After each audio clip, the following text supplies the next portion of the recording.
नमस्कार।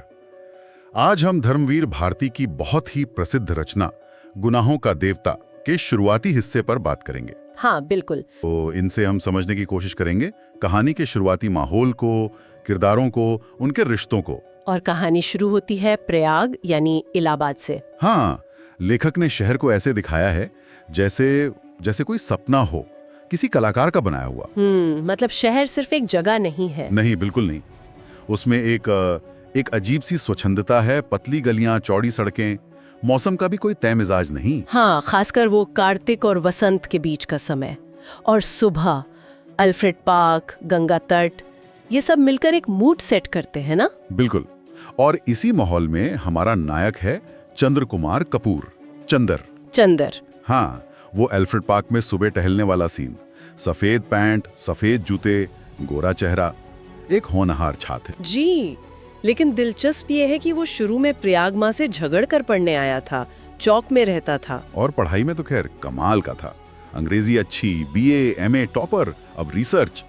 पर यह भी लिखा है कि शुरू में शर्मीला था। हाँ बिल्कुल। और इस सफर में डॉक्टर शुक्ल का बहुत बड़ा रोल रहा है। चंदर के सीनियर टीचर थे वो। सिर्फ टीचर नहीं, शायद उससे बढ़कर एक पिता जैसे। सही कहा, संरक्षक की तरह। आर्थिक मदद भी की, अकादमिक रास्ता भी दिखाया। मतलब चंदर की कामयाबी का श्रेय काफी हद तक उन्हें ही है। और अब वो गवर्नमेंट साइकोलॉजिकल ब्यूरो में है। अच्छा, और डॉक्टर शुक्ल की बेटी सुधा। हाँ, दुबली पतली सी, साधारण लेकिन सुंदर, और बातचीत में काफी बेबाक। लेकिन उसका भी एक बैकग्राउंड है। माँ जल्दी गुजर गई, गांव में बुआ के पास पली बढ़ी। जी।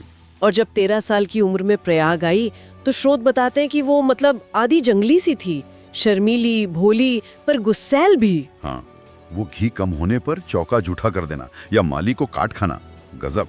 शुरू में तो चंदर से भी डरती थी। लेकिन फिर धीरे धीरे कितना बदलाव आया उसमें। शांत, सुशील, विनम्र, घर की परकिन बन गई। कुशल प्रबंधक। हाँ, घर संभालने वाली। हाँ बिल्कुल। नौकरों के सुख दुख भी सुनती थी, पर हाँ, इस चक्कर में सेहत पर असर पड़ा उसके। सबसे दिलचस्प है सुधा का वो दोहरापन जो आपने कहा, दूसरों के सामने अलग, चंदर के सामने अलग। जी, दूसरों से अल्हड़, विद्रोही, पर चंदर का एक इशारा और शांत। लेकिन फिर चंदर को देखते ही जैसे बचपन लौट आता है, छेड़े बिना चैन नहीं मिलता उसे। ये विरोधाभास ही शायद उनके रिश्ते को खास बनाता है। और उनका रिश्ता, स्रोत कहते हैं, शरद की पवित्रता या सुबह की रोशनी जैसा, इतना स्वाभाविक, जैसे उन्हें खुद पता ना हो कि ये कब और कैसे हुआ। ये अधिकार, ये आकर्षण अपने आप पनपता गया। बिल्कुल। और सुधा का वो ध्यान रखना चंदर का, उसकी सेहत की चिंता, उन लड़कियों वाला टॉनिक पिलाने की जिद। हा। और वो दूध वाली चाय, प्याले में ढेर सारा दूध, जरा सी चाय। हाँ, जिससे चंदर घबराता था और चुपके से प्याला बदल लेता था। ये छोटी बातें उनके रिश्ते की गहराई दिखाती हैं। मासूम भी और जटिल भी। अच्छा, और भी किरदार है ना शुरू में?